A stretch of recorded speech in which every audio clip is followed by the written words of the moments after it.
Hello and welcome to 6 Minute English. I'm Alice. And I'm Neil. Can you do any impersonations, Neil? How about this one? My name is Michael Caine. Not a lot of people know that. Michael Caine, one of our best-loved actors here in Britain. Not bad, Neil. And is a very good way to start today's show. We are talking about impersonation, or the act of pretending to be somebody else. Why do we like impersonations, Neil? Well, sometimes the impersonator is a comedian and doing it to be funny. But another reason is that we get the opportunity to meet people who are no longer with us, like Elvis Presley or Marilyn Monroe. Either way, it helps if it's a good impersonation. Yes, some impersonations are pretty cheesy, and that means bad quality. Oh, yeah. So, Okay, Alice, I have a question for you. Neil, that's terrible.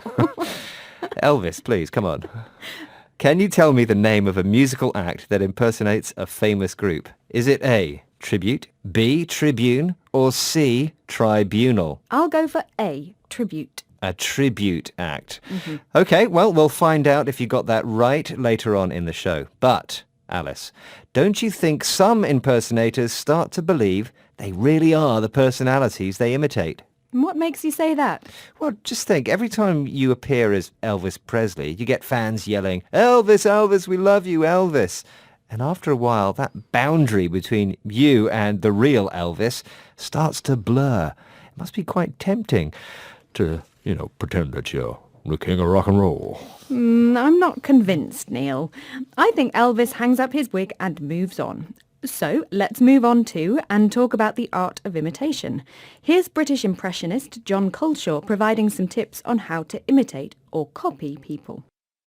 Don't just say the catchphrase. Don't just say, "I am Michael Caine." Say a bit more. Get some gags going, some conversation going. Notice the things which are worth stretching, which are worth exaggerating to really give you the caricature of that person. It might be a little tick, it might be a little nuance, whatever you notice first, really. John Coleshaw there. What's a catchphrase, Neil? It's a well-known phrase, often associated with a famous person, like the one I used for Michael Caine earlier on. Not a lot of people know that. So John is saying that it isn't enough to repeat a catchphrase or use another impersonator's ideas. You need to think of your own gags or jokes. And you do this by noticing and then exaggerating a person's tics. A tic is something you do often without realizing you're doing it, like using certain phrases or gestures. For example, scratching your head, or in your case, Neil, wiggling your eyebrows. Do I wiggle my eyebrows? You're doing it right now. But moving on, there is a serious and very negative side to impersonation. Some impostors, or people who deceive others by pretending to be somebody else, pose as doctors or lawyers, for example. You mean without having the qualifications to do the job? Exactly, which can have serious consequences. For example, pretending to be a doctor with no medical knowledge. Like in that film with Leonardo DiCaprio where his character impersonates an airline pilot, a doctor and a lawyer. DiCaprio's character in the movie Catch Me If You Can is actually based on a real man called Frank Abagnale.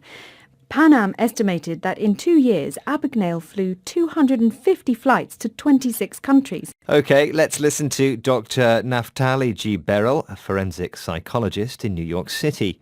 He evaluates people for the American government. Here he's talking about another real case of a woman in the US who was caught pretending to be an attorney. That's a lawyer. The thing that was most troubling is that because she realized that she was not an attorney and that she was taking people's money under false pretense, there was no sense of remorse or a sense of sadness that she had exploited the people that trusted her. But, in cases where you get these imposters who specifically are pursuing financial gain, they know what they're doing, but they do it with the shallow conscience of an antisocial personality. That was Dr. Naftali G. Beryl. What does remorse mean, Neil? It means being sorry for something you've done. And our conscience is our inner sense of right or wrong. So a shallow conscience is one that isn't very deep. Antisocial in this context means harmful to other people and to society, although in a general sense it means not enjoying the company of others. Okay. Well, I love your company, Neil, as you know.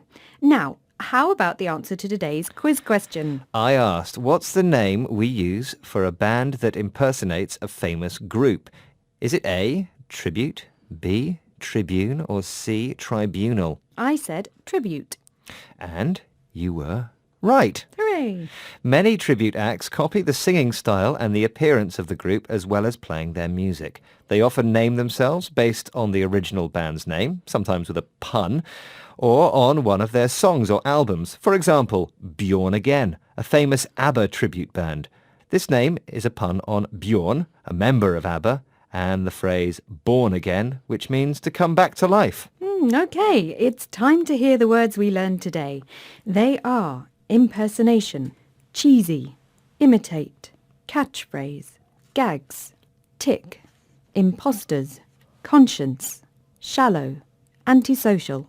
Well, that's the end of today's 6-Minute English. Please join us again soon. Oh, hating on the motorhound road. Bye-bye. Elvis is leaving the studio. 6-Minute English from the BBC.